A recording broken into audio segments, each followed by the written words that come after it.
Ang tricycle drivers naman sa may Balawan, La Union na nakakatanggap ng 10-liter fuel subsidy.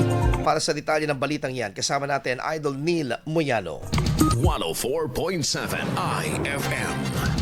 Report! Nakatanggap ng 10 litro ng fuel subsidy ang unang batch ng mga tricycle driver at operator na residente ng bayan ng Balawan sa La Union nitong Huwebes, Marso 12, 2026. Isa itong bahagi ng programang inilunsad ng lokal na pamahalaan upang matulungan ang mga pangunahing sektor sa gitna ng tumataas na presyo ng langis. Ayon sa alkalde, layunin ng subsidy na mabawasan ang pasanin ng mga tricycle driver, magsasaka at mangingisda na direktang apektado ng global na krisis sa gitnang silangan. Binanggit niya na patuloy ang pamahalaan sa paghahanap ng mga hakbang upang suportahan ang mga residente sa ganitong sitwasyon. Ang mga benepisyaryo ay mga residenteng aktibo sa kanilang hanap buhay sa loob ng bayan at nakarehistro sa programa ng lokal na pamahalaan. Bawat isa sa kanila ay nakatanggap ng tig 10 litro ng gasolina bilang tulong para sa kanilang pang-araw-araw na operasyon. Inaasang ipagpapatuloy ang pamamahagi ng fuel subsidy sa mga susunod na linggo upang mas maraming residente ang makinapang. Samantala, umihiling naman ang ilang pang tsuper sa Rehiyon 1 na palawigin at paigtingin pa ang programang fuel subsidy ngayong patuloy na nararanasan ang pagtaas ng presyo ng gasolina. Kasama mo mula rito sa FM News Tagupan, ito si Idol Neil Muyano, Tadak IFM.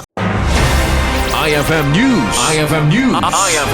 IFM News.